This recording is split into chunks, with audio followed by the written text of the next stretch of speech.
Hello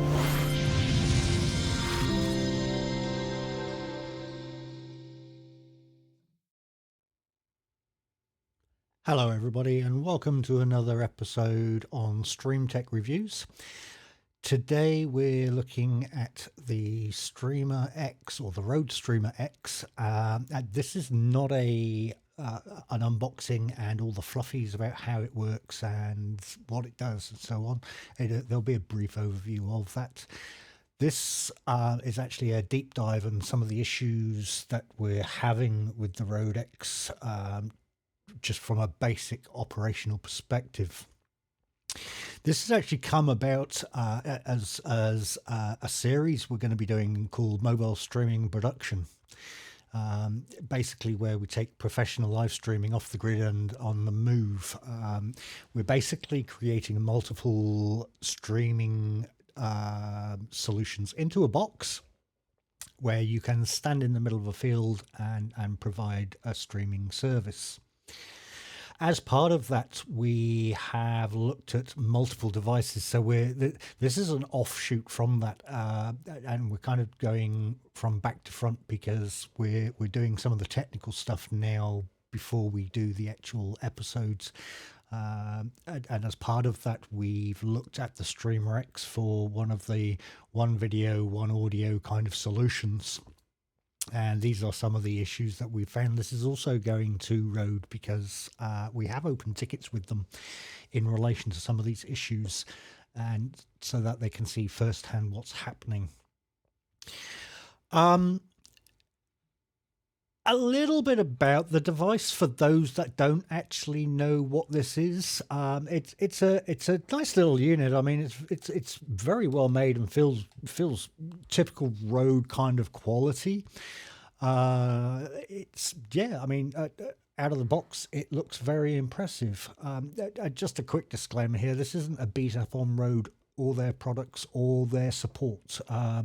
We're very much an advocate of Rode. We pretty much have most of their products, and we use them regularly. In fact, this is all being done off of a Rodecaster Duo, or the audio at least is. And yeah, their support is probably some of the best I've had to date. They're very efficient, very quick.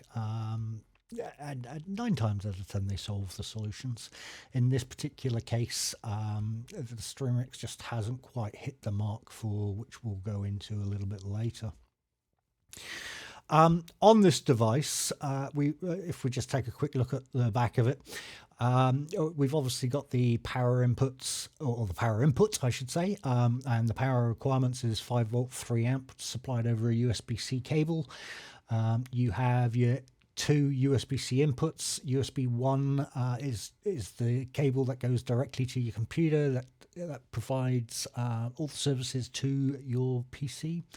2 is for optional inputs. It could potentially be a webcam, could potentially be your phone for audio, streaming, all of that kind of stuff, which is quite ironic when we look at the second problem that we have with this device. Then you have your 4K in HDMI, you have a pass-through, you have a 3.5mm microphone jack, you have a 1/4 inch headphone jack, and you have, which is nice to see, an XLR combo jack, again for another microphone. There's been some confusion over the positioning for this.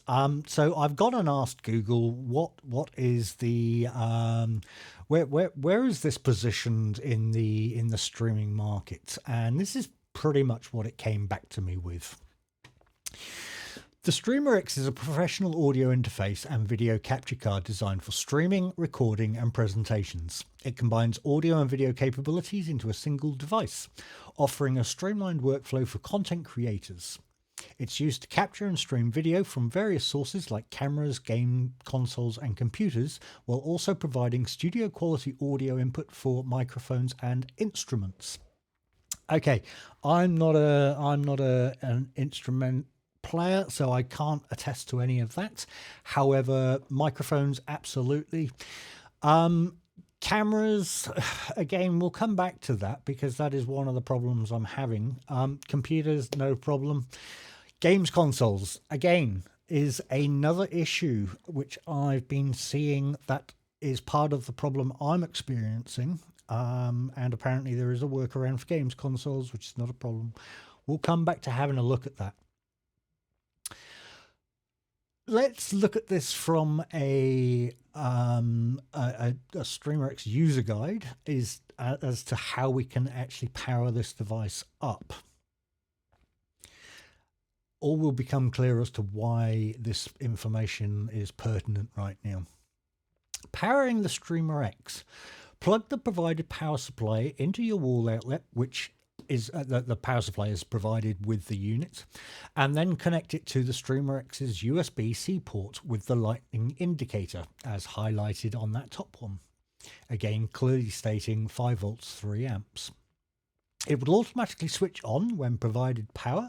You can also power the StreamerX directly from your computer via the USB 1 port, as long as it's able to provide a minimum of 5 volts, 3 amp stable power. Okay. Again, let's dig into that a little bit more as to what USB ports actually provide the required power requirements. And again, looking at another page, a standard USB 2 port provides 2.5 watts of power. USB 3 and 3.1 ports offer a maximum of 4.5 watts. USB-C ports can supply up to 15 watts under the default USB power profile, but can negotiate higher power levels with USB power delivery. All right, so we understand that we need USB 3, 3.1 or more. Okay, well, I'm not using USB 3, 3.1. I'm using USB-C. So we know the power can be provided by using those ports. Looking at what we're actually running here, so forgive the messiness. It was I've gone through this a couple of times with a couple of video issues, and it looks like everything's all out of sync now. So I've got an Intel NUC. It's one of the highest power ones you can get, and I know this works because I've had it running with multiple other devices. It's been completely pimped right out with as much as it can go, basically. Running out the back of that, I've got a cable going to my monitor. I've got a cable going to the capture card to show what I'm showing here, and then obviously I've got my power. Now on the back of this, I've got two USB-C ports. Obviously, I'm utilizing one for my video or for my monitor at the moment. So we'll use the other one to power the Rode. Looking at the first problem that we have, if we swap over to the actual computer, which apparently has no signal right now, that's interesting. Why do we not have any signal? Okay, let's give that a quick restart and see what's going on. So we'll give the computer a restart again. Let's also make sure that that is giving us what we need. Might have just frozen up on us, which is one of the problems I had previously. Camlink. Okay, there we go. So we'll just give that a quick restart.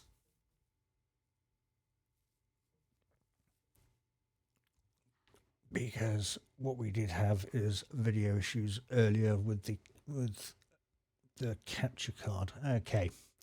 Now, if we go into our devices, I want to make sure we have, let's give you a bigger picture of that, I think.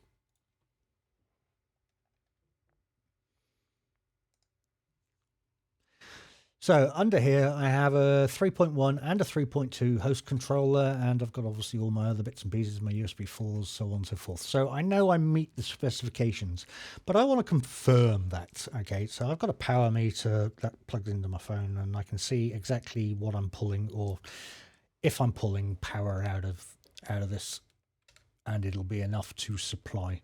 So let's plug that in. Let's grab the other end of that and plug that into my phone, see if I can pull enough power. All right, so my phone is pulling power, and so right now what we're basically pulling is 7 watts. So I know I can get my required power from the USB. Okay, so we want 3 watts. Don't have a problem with that. Awesome. Let's get that cable out of the way. Just a quick comeback on this. The audio hardware in this is absolutely awesome. By the way, I mean it's pretty much nearly the same as the, if not the same as the Rodecaster Duo and the Rodecaster Pro 2s, which obviously I own all of those. You're currently being recorded on a, or at least the audio is on a Rodecaster Duo. One of the first things Rode will always say, if you can't get some of these devices to work, is, are you using our cable? Well, there's a reason for them asking that, because it's not a standard USB-C cable that you can just pull out of a box. The specifications on the Rode cable state 5 gigahertz data transfer and 60 watt power delivery. So that's why they need. Now you can use any other cable so long as it has specs equivalent or higher than that. All right. Let's now look at this. So this is a fresh build of Windows. I've loaded on a couple of applications: Rode Unify, Instalink for the camera, which is actually plugged somewhere else right now, and OBS Studio, along with the Rodecaster app. That'll all become apparent why in a moment. Now, when we plug this in, what we want to see is a couple of new devices under sound, video, and game controllers. One namely Streamer X Main and Streamer HDMI. It'll be typical that this works because I'm doing this video again, but if it does, then I'll just have to cut to some of the other videos where we've had problems.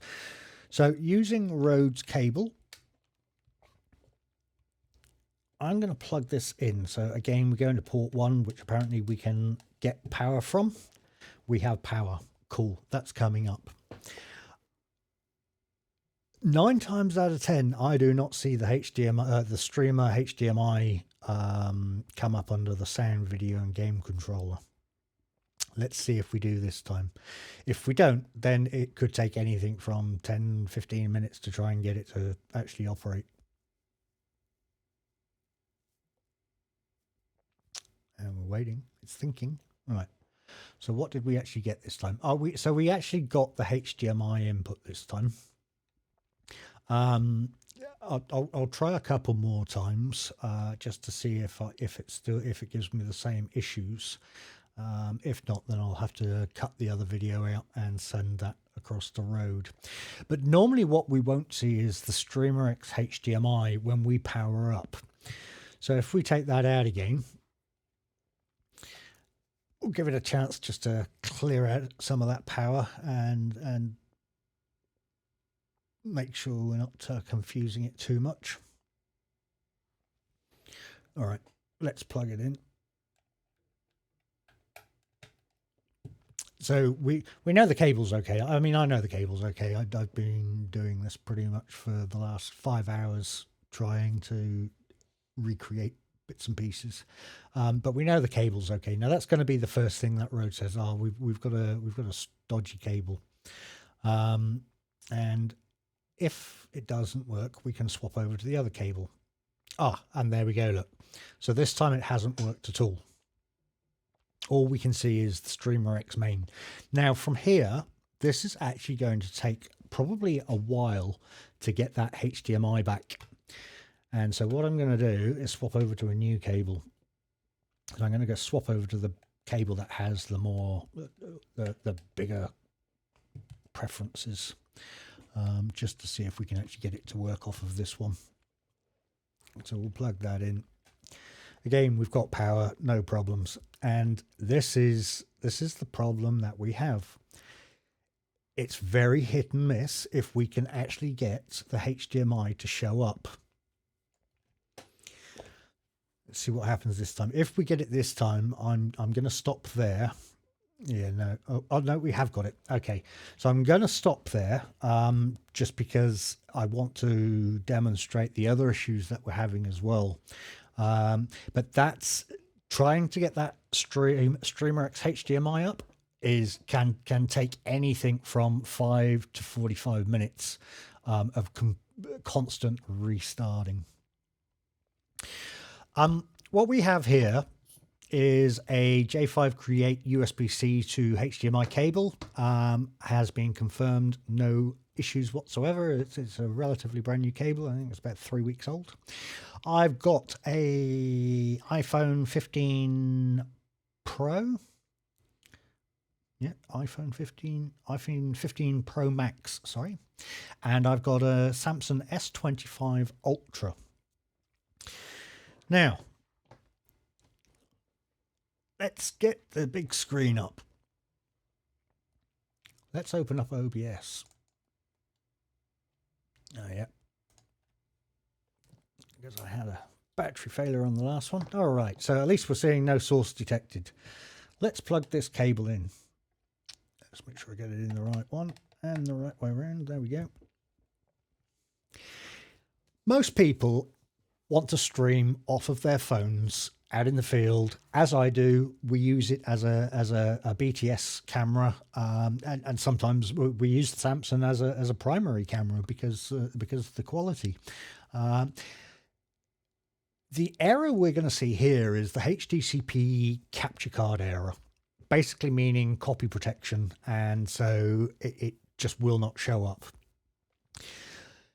Watch this. I want to be able to send Blackmagic camera app through here, which shouldn't be copy protected. So let's bring the Blackmagic camera app up. There we go. So let's get you around the right way. Okay, so we've got a signal.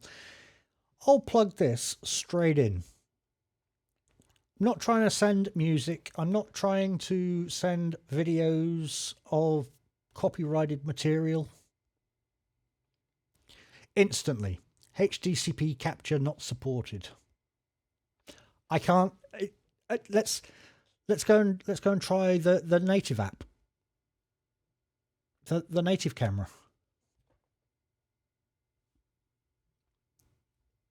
Instantly, HDCP capture not supported. Well, that's nonsense. I mean, I want to use my camera to do some streaming. Again, let's do it with the iPhone.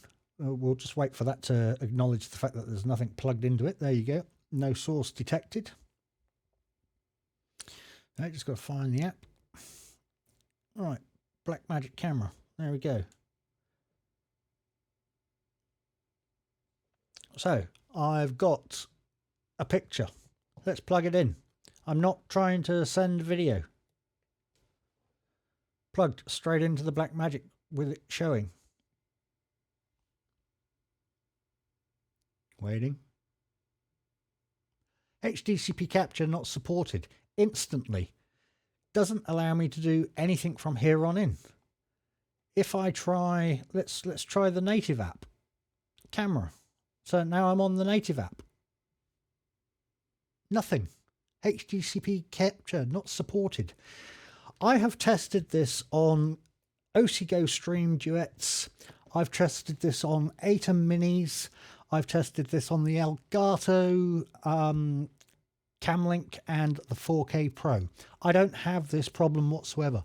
In fact, if I unplug this now, what you'll actually see is I'm streaming via the Elgato, and if I use the same cable, let's plug the cable into my phone there.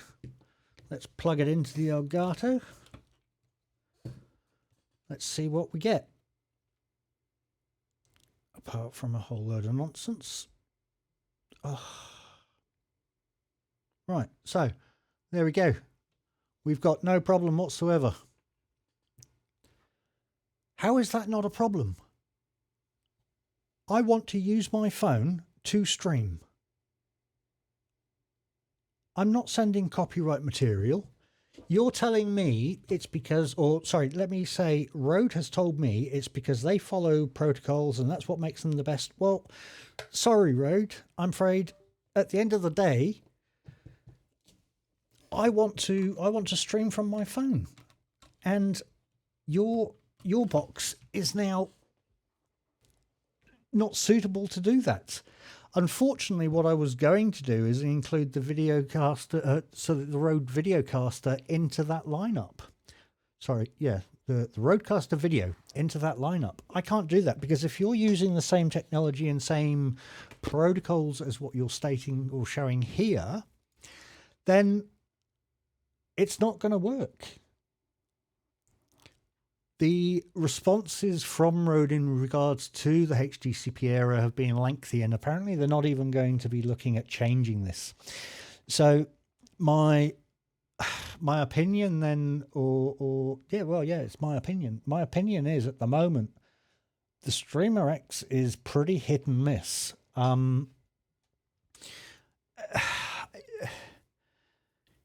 Yeah, I don't know. I don't know how this would fit. I mean, you're going to have to carry a camera all the time. It will only work with cameras apparently. And when I talk about the DHCP error earlier, they say it works with games consoles. Well, games consoles have the same issue. And the answer is you buy more equipment to put in line to bypass all the HDCP protection information. Well, I don't want to be adding more to this. I'm trying to reduce it down into a single box. I don't want to be creating more devices, drawing more power in order to run this unit. I don't know. What's your thoughts on this? I mean, you've had a very quick overview of the Streamer X actually pulling up the HDMI there. I mean, I've got a previous video I've done where it's been nothing but problems. Would love to know if you've got a Rode X, what your thoughts are, whether you've had success with it, whether you've had issues with it. I've heard there's lots of other issues. Just for the sake of Rode, I want to tell you the firmware on this was 1.1.9, I believe it was, on the Rode, on the Streamer X. Sorry, let me just pull that up and confirm. Yes, 1.1.9. So, I mean, I understand from your emails you have no plan to change this.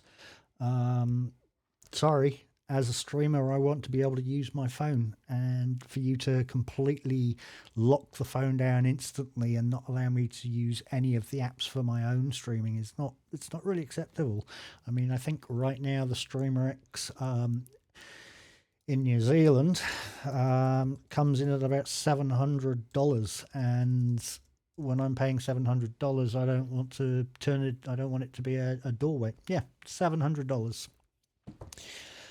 Do you think it's worth it? No, I personally don't, not at this point. I would probably say steer clear of the Rode X for now,